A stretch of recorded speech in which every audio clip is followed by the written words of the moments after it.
guys, it's Rob and Nolan. Hello, I'm Christiaan van Hemert. I'm Paulus Schafer. Hello, I'm Joscho Stephan. And this is Knowing Musicians. Knowing Musicians. Knowing Musicians. And this is Knowing Musicians.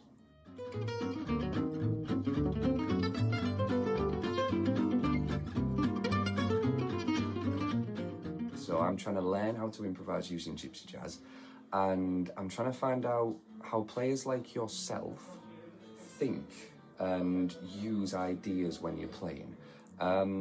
Could you give me an example of when you started playing Gypsy Jazz and the basics of what you started with in improvisation?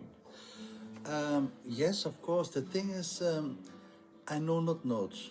I grew up to learn this music from Django Reinhardt by ears. I was 6-7 years that I started. I have 4 brothers. All my brothers play guitar. I have 4 sisters. All my sisters singing. I'm the youngest home. And then when I was 6-7 years, I heard every day the music from Django Reinhardt, and also my brothers did the gym with Stoffel Rosenberg, because Stoffel lived to us on the campsite. I heard you saying last night at the gig, yeah. Yes, yeah. And then I was a little boy, and then I walked on the camp of I did something, but when I heard one guitar, then I walked there. Right, okay. And then my father bought me a guitar. I was only 6-7 years. And then when the people go to jam, I take my guitar and I do only this, but only for the feeling. Oh yeah, I play also guitar. I was 6 years. Okay, so it was to fit in, to be accepted with your brothers and your sisters. Yes, okay. Because my brothers and Stoffel said, oh, he is interesting. Come, you play with us. And I did this. And so I grew up with the music. And the first song that I learned, I can remember, I was 7 years, was Dark Eyes. Okay. I did it.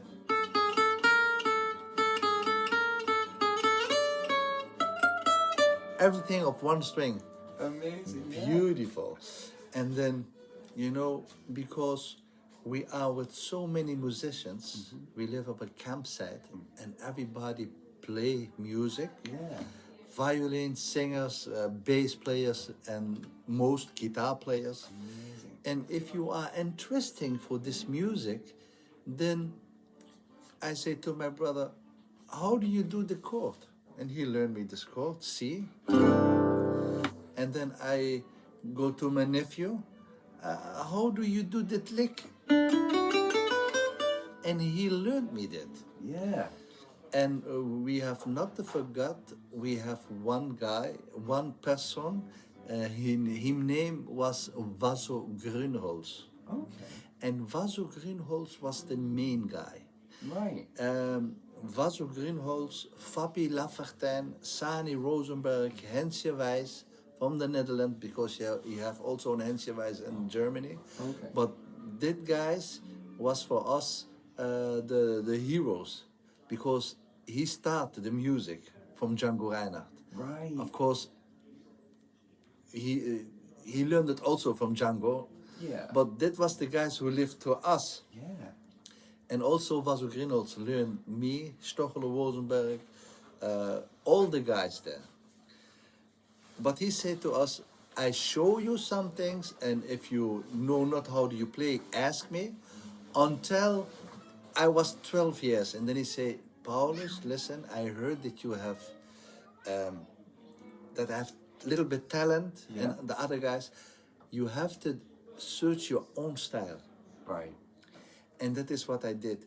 And then I grew up and I heard everything, the music every day. That was beautiful. And then the ideas came when I heard Django, of course, but also saxophones, and also other guitar players. And then when I heard a beautiful lick, example,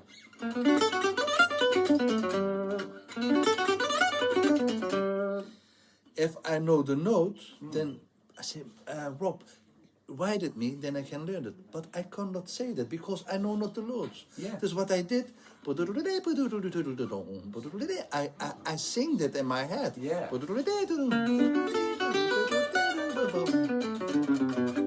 And so I worked it out.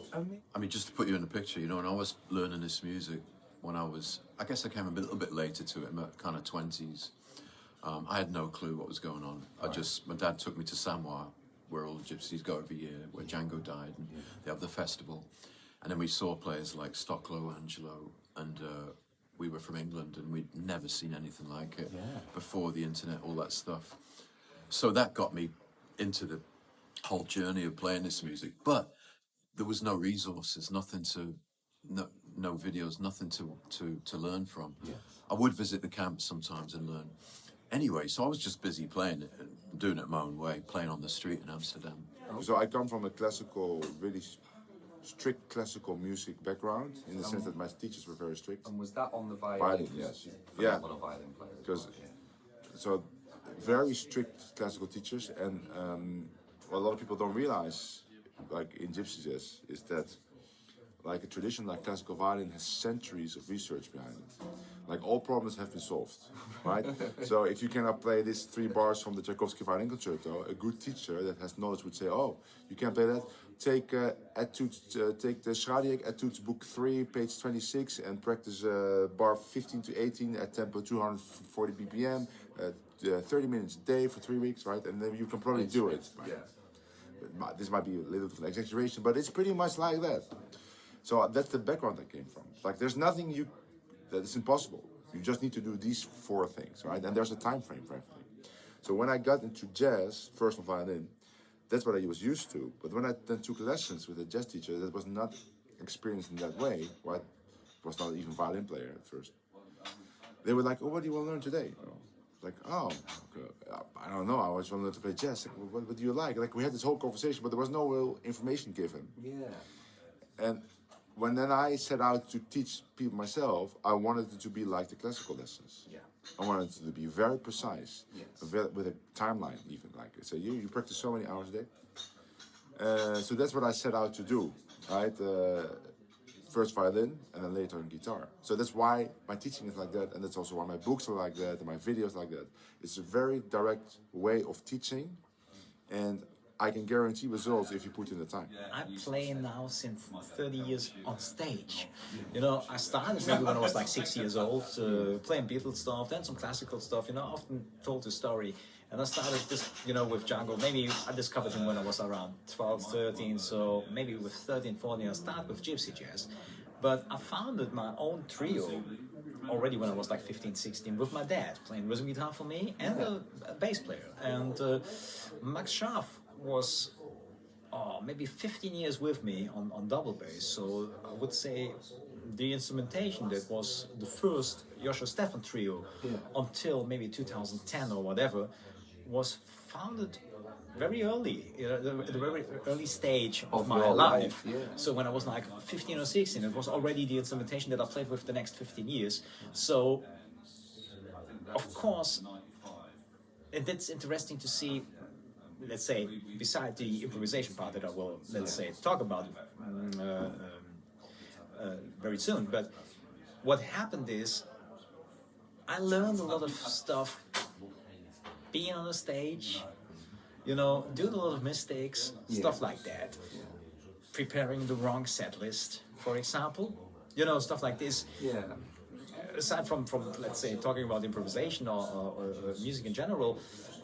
So, this is, of course, the reason if you see me today on the stage, this is like what happened within 30 years of experience. Right. So, with every mistake that you made, you don't do it twice. Yes. You learn from every performance something new. We think, oh, this was not good, and you know. So it's. I think the good thing is if you start young, you have more time really to get better and to understand more things. To the improvisation, I hadn't listened to jazz a lot. So what it means is when I've come to the Gypsy Jazz improvisation, I don't have rhythms and motifs and ideas in the back of my head. When you're improvising, are you pulling from years of riffs and licks and then just letting them come out, or are you twisting them every time you play? Are you making them different? Are you sort of going with how you're feeling on the day and letting that come out? The thing is, if I play a chord G, then I know maybe about 25 licks about one chord, the G. Okay.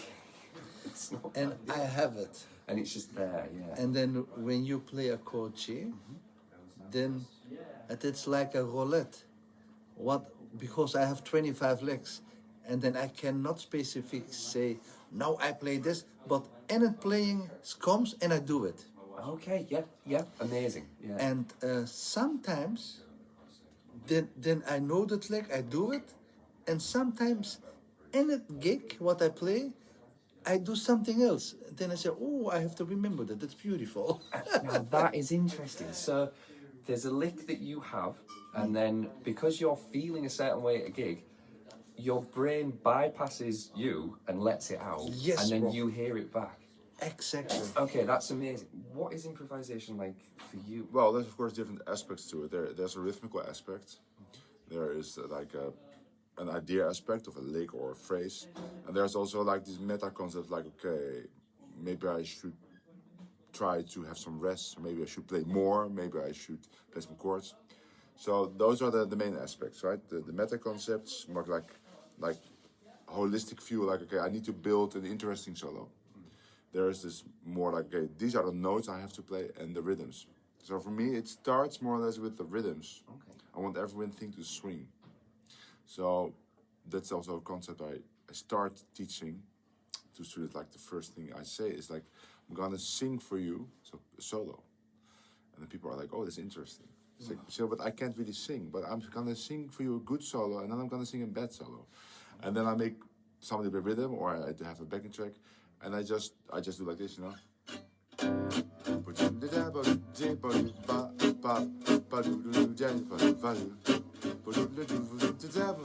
Like that. And then I do like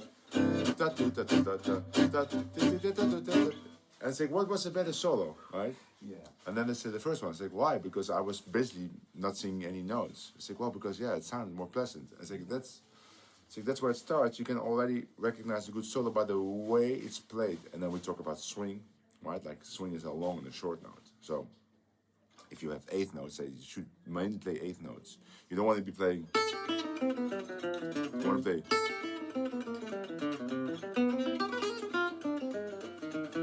Right? You want to, instead of doing, you want to do. So it's long, short, long, short, long, short, long, short. And you want it to be very consistent, That's right? a great way to think of it, though. I've never thought of it that way. Long, short, long, short. Yeah, well, that is what it is. It is long, short, long, short, long, short. And you want it to be very consistent. So you want the long notes to be equal length as each other, and the short notes. Now, what the division is there, you want a very long note, very short note, or you want them a little bit more equal. That's your choice. That's also a style issue. In Gypsy Jazz, however, we usually go for the big division, because that's what Django did. Yeah. Now, the more modern players, they might be a little bit more straight, but there's always this sense of swing, right? Now, when you play bossa, it's straight. But then you make sure you play straight. Like all notes are equal length. And actually, that is much harder. It's much harder to play straight because that's a never-ending pattern, right? That pattern never ends. Swing is easier in a sense because it's a pattern of two notes. You just got to be very aware of it, and you have to make that pattern consistent. But that's you can practice that. Yeah. Okay, so that's where it starts. Now, once you got that going, once you can sing a solo like that, like where it swings, then let's talk about what the notes are. And then we get a little bit to what Paulus says, like, okay, I always have this projection of the chord symbol in front of me, or it's like a voice telling me the chord. Because I tied all the vocabulary I have to a chord name. Right. That's the way I did it. Like Paulus, it's more tied to a chord shape. For Stoffel also, because they don't really use names. But I really use the chord name. More so than 5. I might say like 2-5-1. Of course, know what it is. But when I really play, it's like C7. Okay. Yeah, that's in my head. So when let's say people say, okay, let's play it in B flat. Let's say the tune is in F, and they say let's play it in B flat. That is not a problem. especially not like when I have to just play some rhythm chords and then I can think 1/5. But as soon as I improvise, I tied my vocabulary then to the name F7. Right, and if I make a mistake, it's always because I'm not really completely sure what the chord symbol is there. Either because the tune is new, and I'm not completely sure, or we played in a weird key or something, right? So, and then every time I learn something new, I tie it to a chord name. Sometimes the phrase fits multiple chords, so then it's tied to multiple chord names. Yeah.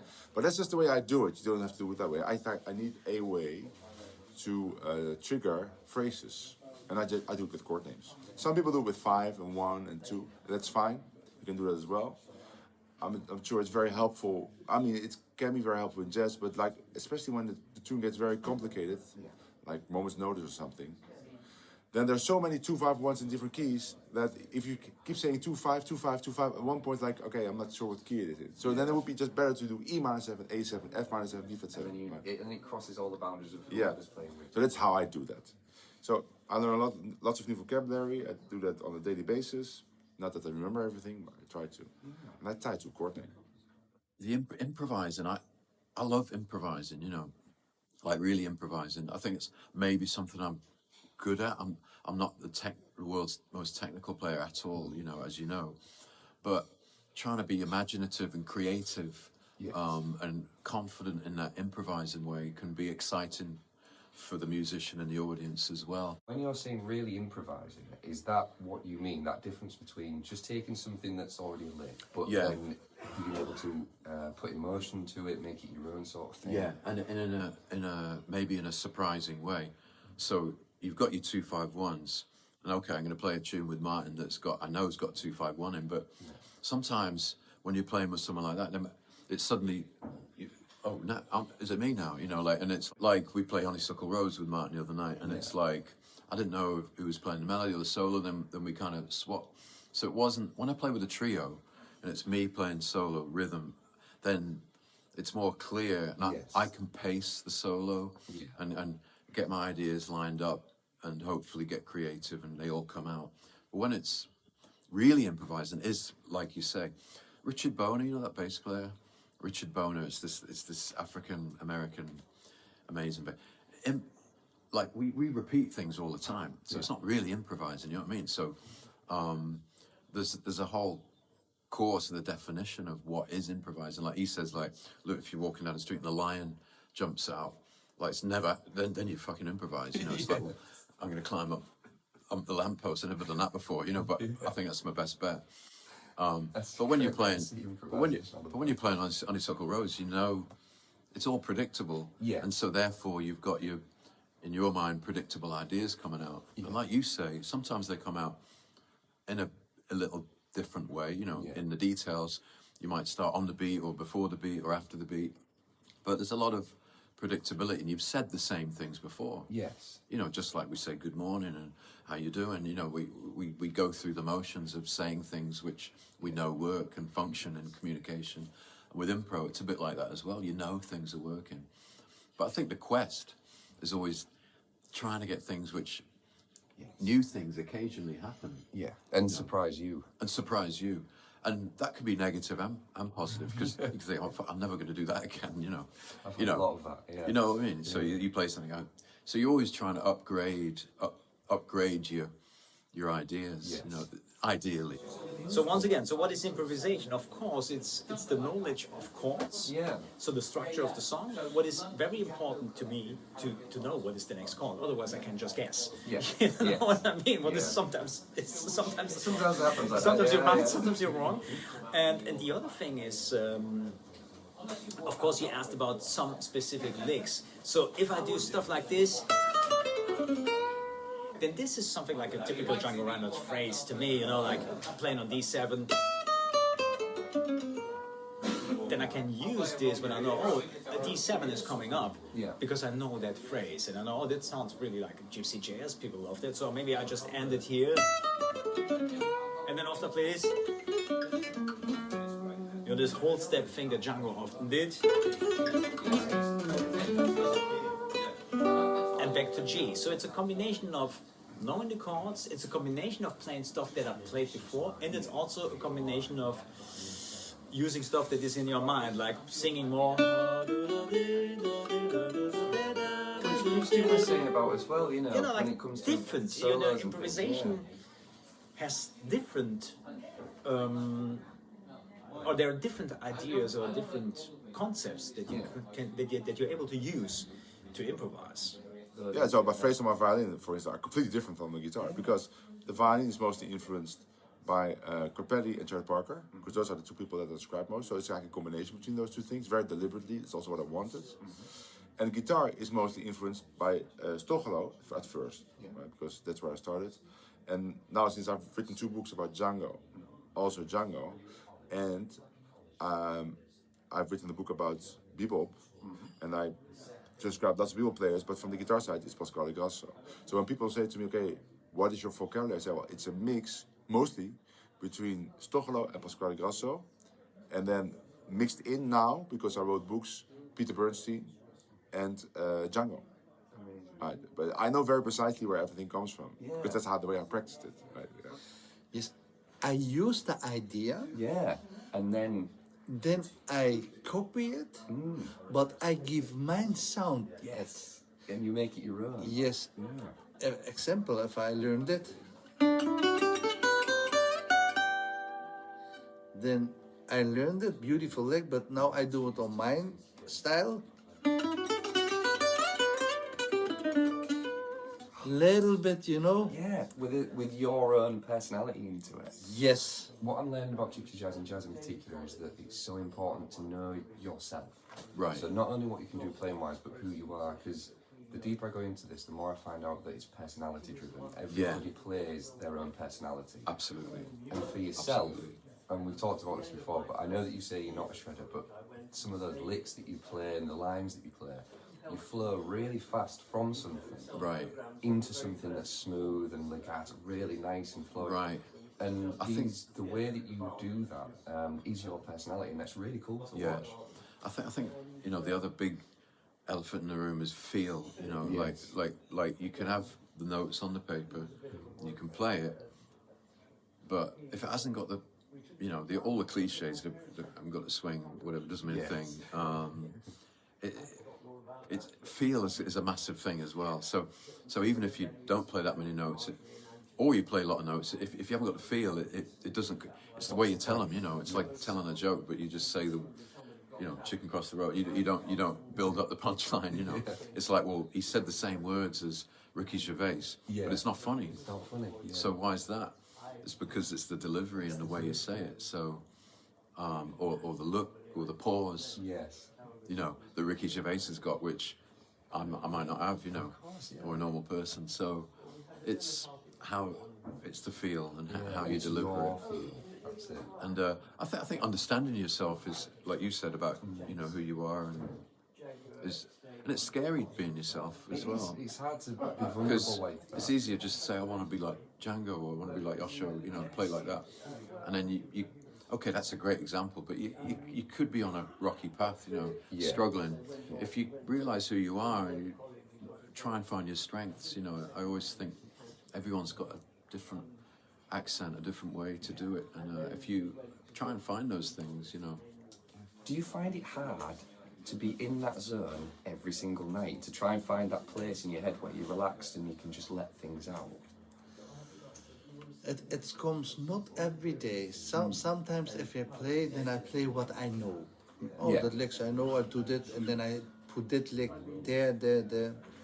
But some days, then I take my guitar, then I don't know what I do. I get you. And then things comes to me. Like magic. It's Yes, just coming, unbelievable. And it is, what is this? Oh, that's so beautiful, man. And it comes. Ask not for me how is it possible, because I'm not so technical. Yeah. You have to ask us from Joscho and from Christiaan. He knows it better. The techniques. But I can tell you only this, my friend. Player, I can give you anything but love in G. So the first thing that you need to know is what is the first chord? G. Yeah. And now it's an A minor. Then it's a D. So I started like that. course I know there's an A minor here, Yeah. and there's a D there. Yeah. So then I went back to the melody a little bit. Then I know, oh, there's a C coming up. And then A is the next chord. Back to D. And then I started to play already in time because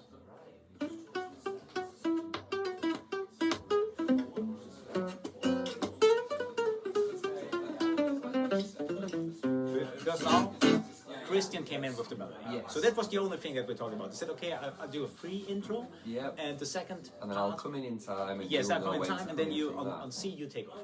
So, but once again, this is already like how improvisation works, you know, because I know if I play G, like a typical G scale that I can use, you know what I mean? Yeah. So then I just use stuff like that for the intro. So of then course you might play that 2 nights in a row, but Yeah. it'll be slightly different each time because you're just working around what you're really Maybe, you know, it could be start once like this.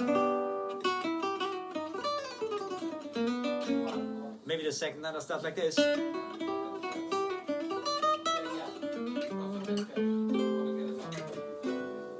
you find that your mood affects your improvisation in a positive way or a negative way? Could Yeah. it be that some days if you're angry and you try and improv, it just comes out badly? You know? 100%. I think you and me, we've got our stuff we know. We can sit in a practice room and you know, consciously go through those ideas. But like you say, you're in a church, you're in a bar, it's noisy, it's not noisy, you got a weird sound, you're in a bad mood, you're in a good mood, you're happy, you're sad, you're playing with someone who's better than you or someone who's worse than you. There's all these human elements of the world which affect what you say. Or someone like me, I guess I'm quite a sensitive person, so I can be affected by quite a lot by Little stuff like things that. that would, yeah. So, but, and I've never been, like I say about people learning complete solos, you know, which is amazing, and I've never really done that. So even my own solos, like you're saying in the club, because we made these 3 hot solos, didn't we? So I had the luxury of composing a solo, you know what I mean? So you, instead of having to do it, you can think, well, that's the best phrase for that time. Yeah. And that gives you a good solid kind of backbone, but I'm not always going to just play it like that, you know. Yeah. It gives you, it puts your hand in the right position and the ideas, but I think if you're locked into that, it can limit you as well. I think so. You know what I mean? So if you think, oh, then you're like a classical player, say, oh, I missed the, See, that's I what bowed I'm it the wrong way, and yeah. it's like, well, that doesn't matter, you know. So I think it gives, having those pre-done solos gives you the ideas, and then, you know, the idea is that it could hopefully be different every night, you know. Well, I love amazing. So what I'm trying to do at the moment is learn licks and things and make them my own. And what I'm finding is when I'm sat at home practicing, I can play them perfectly. In a jam, something else comes out, and I was thinking, am I wrong? Should I be able to just do them perfectly, or is it actually cooler that they're coming out a bit different and with a different edge on them? Yes, I understand you really good, but if you do the jam and you think, oh, what is this? Do it. Yeah. Play it. Feel it. And if you know, oh, I know that lick, and then if you play, then you see that sometimes it goes another how do you say? Direction. Yes, another Yeah, direction. yeah. Oh, that is also nice. Yeah. And that is what me also comes to me. Purely, like technically speaking, it is of course your right hand that does the rhythm thing, but your hands need to be in sync. Yeah. Because that's always a problem. Good technique means that your hands are in sync at the speed that you try to achieve, right? So if you try to play fast, well, first of all, you need to have stuff that you can that can be played fast, that you like to play fast, right? Yeah. You need to find that. But let's say you have this amazing triplet thing. Then if you cannot do it at a certain tempo, then you can say, okay, can I do it with my right hand? Oh, I can do it actually. Can I do it with my left hand? I can do it also. Oh, so what's the problem? Okay, they're not in sync, right? So you need to sync the hands. That's the main thing. So for swing, it's the same thing. If you want to swing this line, and for some reason half the notes are muted, that means that your hands are not in sync. Yes. They just slow it down. So one important thing I think is also that something that I kind of came up with, because I don't really hear people talk about this, is when you practice something in jazz, always practice in swing. Always. Even if you play slow. Like once you figure it out, let's say you need to figure out notes, okay, but once you start practicing with a metronome, and you put it very slowly, then always practice. Even when you practice like a skill. Why? Because especially on guitar, sometimes we sweep, sometimes we do up on the short notes, sometimes we have to play down, sometimes we do double downs, especially in Gypsy Jazz. You have to get used to this motion of long, short in every direction. Right. So if you don't practice that slowly, how you expect to do it then when it's faster? And then all of a sudden you put the swing in? No. Yeah. Practice the shorts, fast, short, long, slowly. Also.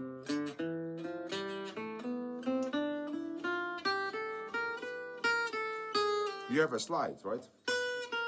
Short, long. That in the slide it's also that, and the hammer-ons.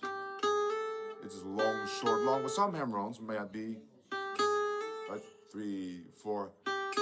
Now the first note in this hammer-on is a long note. Yeah. So if you listen to yourself, say, hey, people say, oh, my timing is you're rushing. I hear people say, oh, you need to be laid back. Well, that means nothing laid back. Like that only means something to people that can have already good timing, right? Yeah. Then now they can play laid back. That means nothing if you have bad timing. And what bad timing means is that you're not making the division consistent, that long short, or you're not doing it at all. So practice timing phrase by phrase. Take one phrase, and this is the first phrase I'm going to play with good timing. Then figure out what is the long note, where are the short notes, and then practice that very deliberately up to speed until you have it with the correct time. Then you go to the next phrase. And once you have 20 phrases, the 21st phrase will be probably very easy because it's probably a combination of all the other stuff you've already done. Yeah. Practice. Yeah. So there's a point I found with improvisation where people are at a certain level and then they jump to a sort of professional level of being really, really good. How much did you have to practice to get that vibe of actually, I think I'm all right at this now and I've got the confidence to play this vibe and perform how I want to? Right.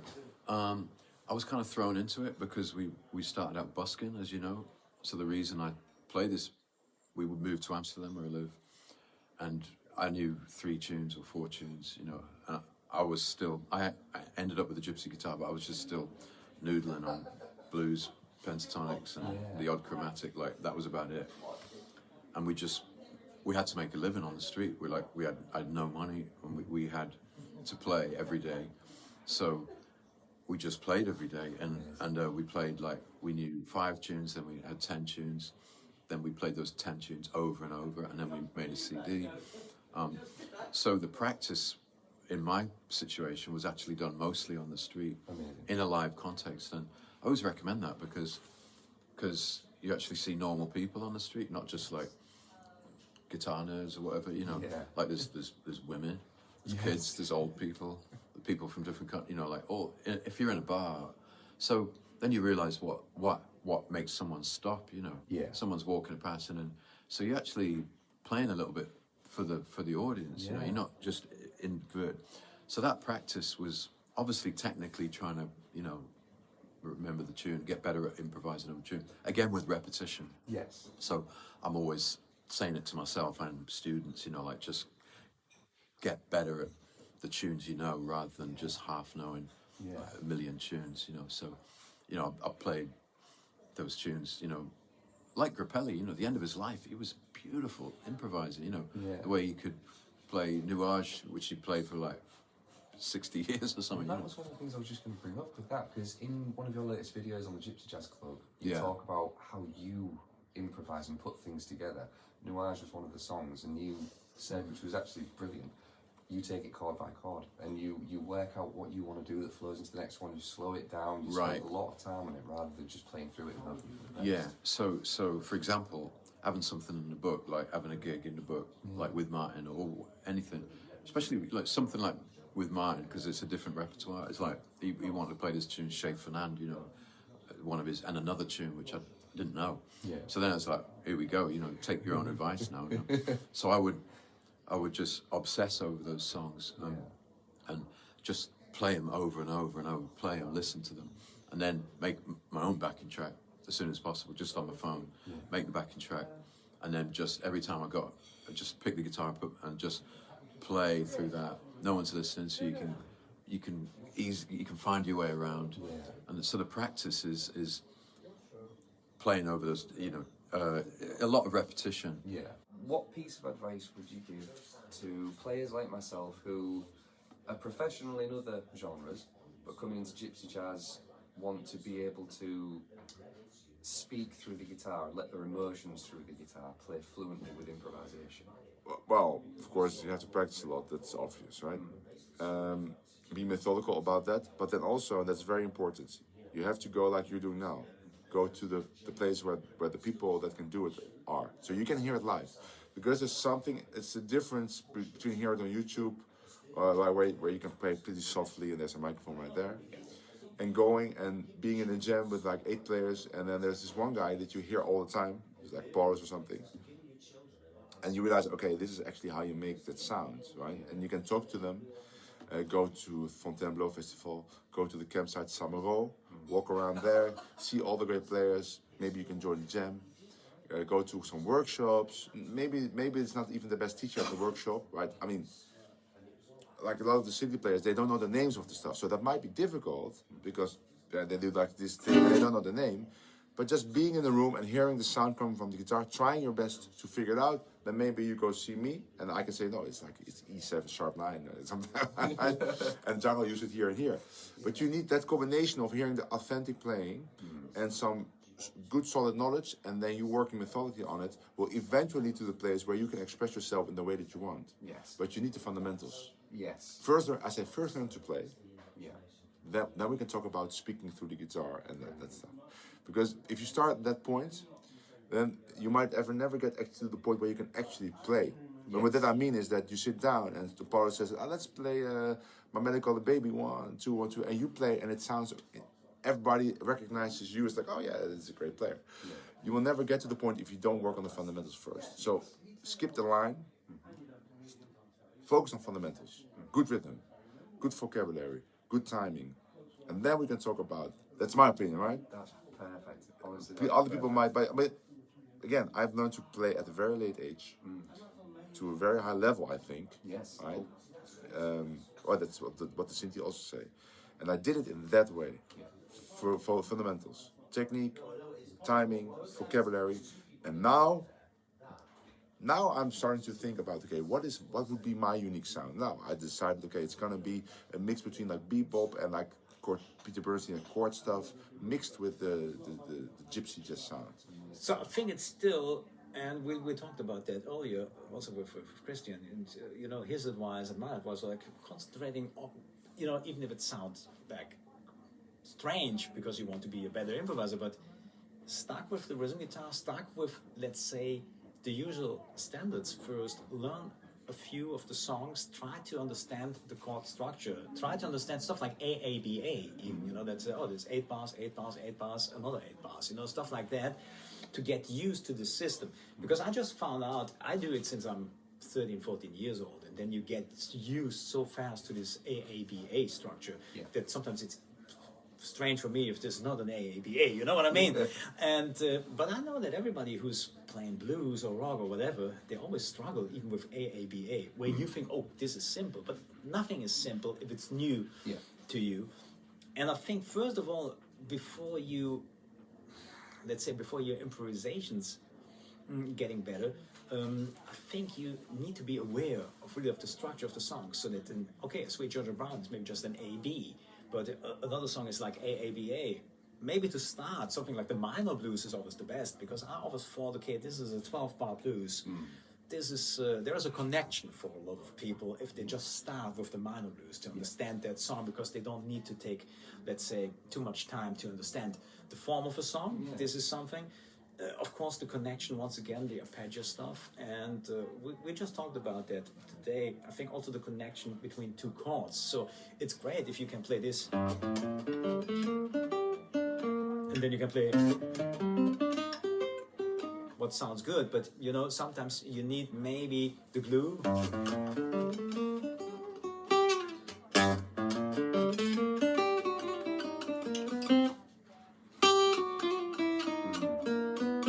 So using a lot of chromatic stuff, you know, to going back here, you're still on G, and then you're on C. Yeah.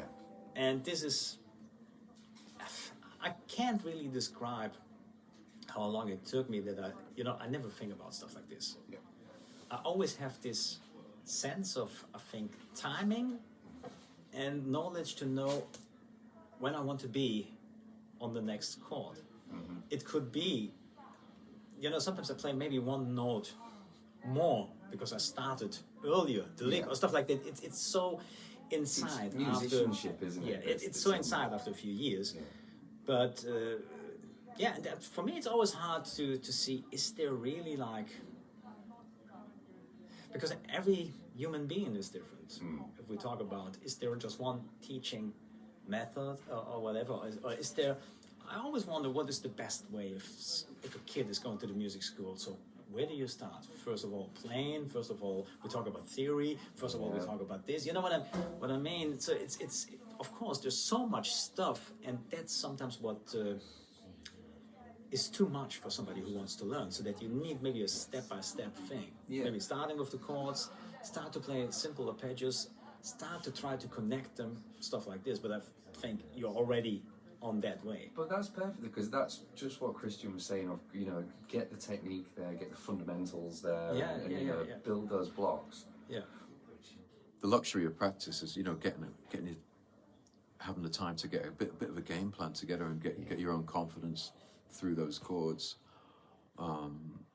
So yeah, practice is, I think practicing things you're actually gonna play, you know, is, I mean, of course, you know, you do your 2/5s, you do your isolated stuff, but as much as possible, you know, going through those practice with that frame of mind of, I'm going to be performing this live, therefore what will I use for it, and that helps you cut out all the stuff. I've not thought of it that way. Yeah, that's right. And yeah, doing your own little backing track, I think, is good. And you know, I might do it really slow, or even just a bit of it, like Nuage, a piece.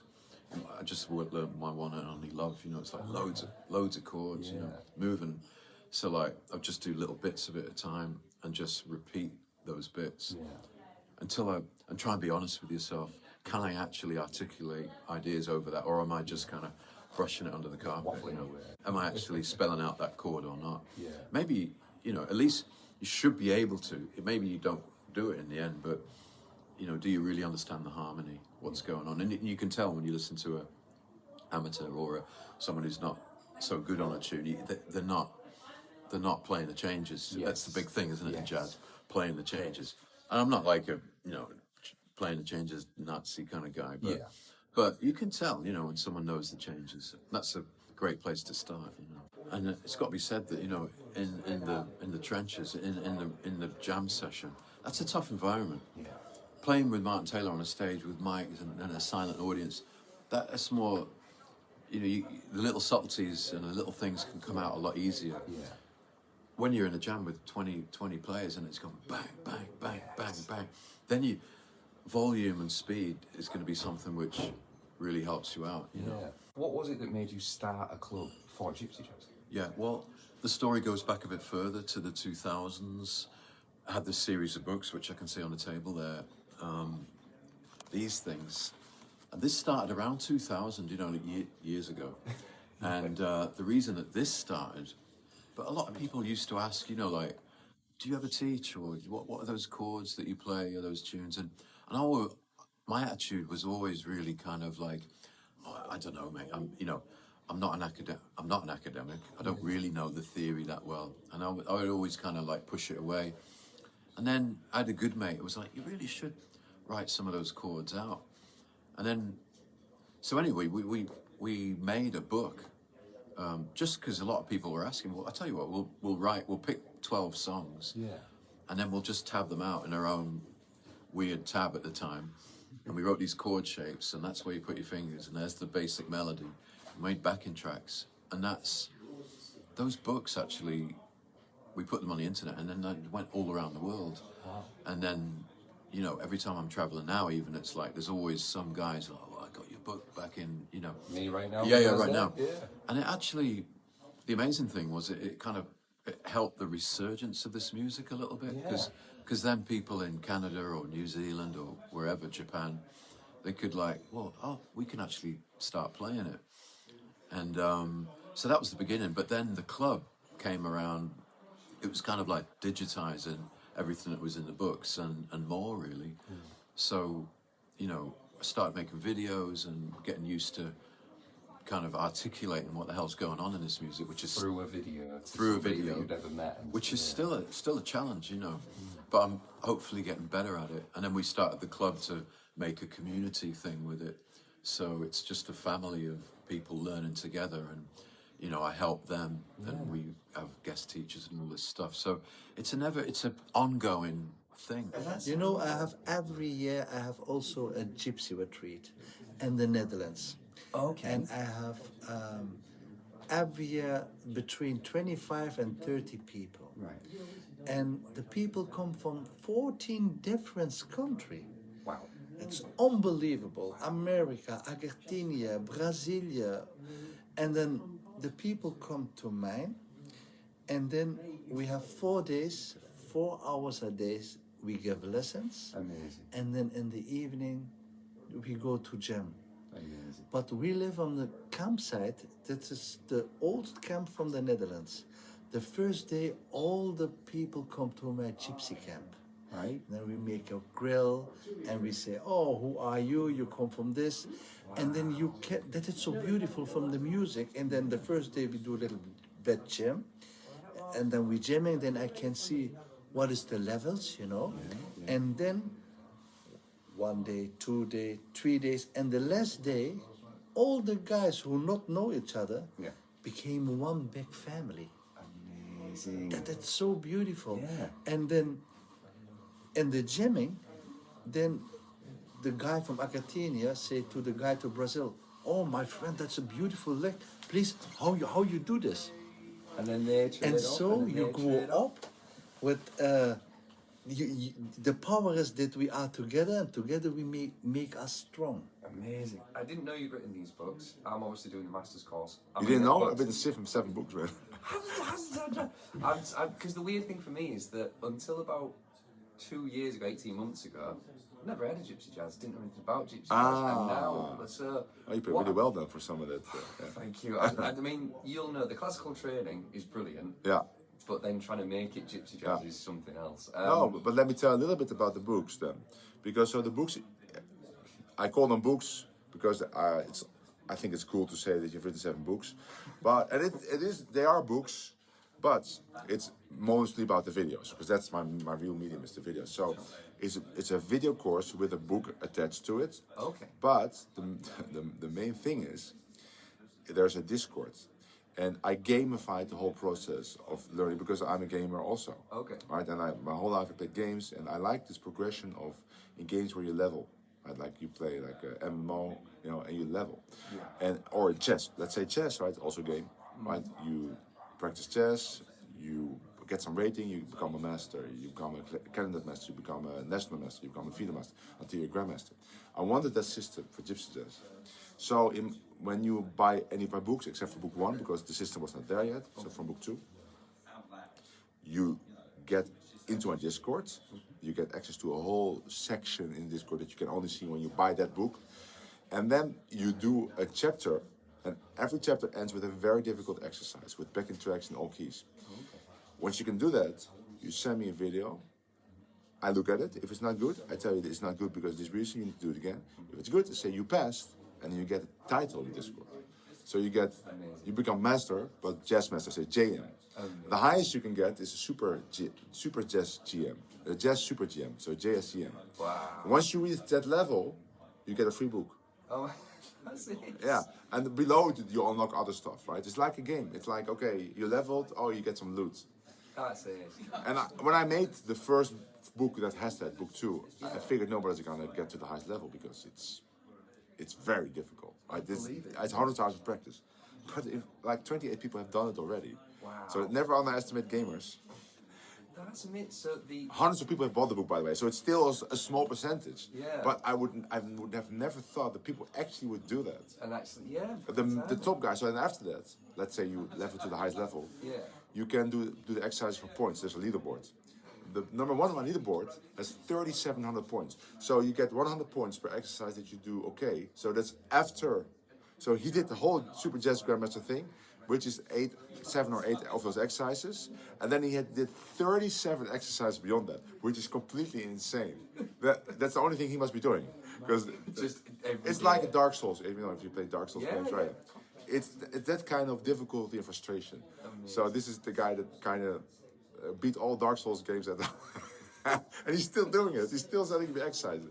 So I'm going to get the book. I'm going to get. Well, you have to think about which book, right? So book. Well, this is what I'm thinking. Which would you recommend? Well, what's your interest? Because so book 2 is kind of fundamental jazz language. Book 3 is jungles from the 30s. Book 4 is bebop. Book 5 is post-bop. Book 5 is the chords that Django does when he comes Scarpelli. Book 6 is post-bop, right? We talk about Peter Bernstein, Mike Moreno. And book 7, which is almost finished, will be finished in 2 weeks, is Django's 40s, 50s. And I think that is probably it's going to be the main book for a lot of people. It's going to be the main book for me. Because all the stuff that's in the book is the stuff that I cannot play yet, right? I just transcribed it, I practiced it for each video, but already forgot it. Okay. But the language in that book is so good. It's Django's in his prime, I think. And it's a lot of vocabulary. So that's going to be my main focus for the next year. I'm going to be practicing that myself. Brilliant. Yeah. How does jazz improvisation differ from gypsy jazz improvisation? And would you recommend looking into jazz improvisation to influence gypsy jazz? Yeah, well, the answer is yes, because like I said earlier, a lot of gypsy jazz improvisation, mind you, yeah, I'm not sure about this, because a lot of gypsy jazz improvisation is like pre-lines which are stylistic in this style. Someone like Christiaan van Hemert, the way he really sees this clearly and understands the there's a language, isn't there? So there's a language which you play, the Django language or the Rosenberg kind of style. But I think looking at someone like, let's say, completely different, like Miles Davis, the way he like that really, Kind of Blue, for example. You listen to that album and they're really improvising. Obviously, they're really improvising. They're playing. It's not pre-done solos. It's nothing. They're totally wide open. They're just bearing their soul with the moment, and it's beautiful. And I think us gypsy jazzers, or those gypsy jazzers, can learn a lot from that mindset of, instead of being locked into like, I've got to try and get this arpeggio out. I've got to try and get that.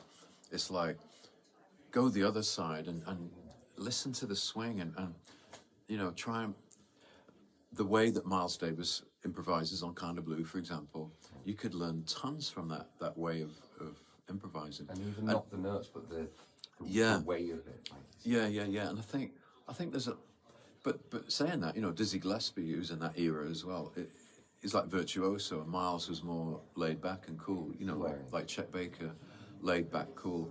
I think we all love, the technical virtuoso playing, but a lot of us find it challenging, so sometimes, and it's great to go for it, but I see a lot of players suffering with being locked into thinking it has to be technical. So therefore their performance sounds like, better listen to Joscho do it, or Paulus Schafer, or Stockel, or Rosenberg. I think it's important to understand your technical abilities and play within them, instead of like doggedly going in for that solo and half getting it right, So I think the jazz way is, when you improvise, it's a bit more free, perhaps. I think there's a certain freedom which you could benefit from when you learn a gypsy jazz impro as well.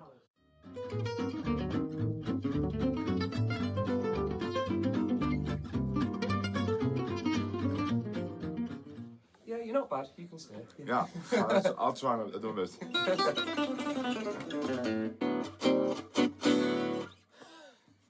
Well, it's nice. it's nice. Yeah. Yeah. Hello, I'm Joscho Stephan, and this is Nolan. That's what, right? That was the soundbar, right? There's always one.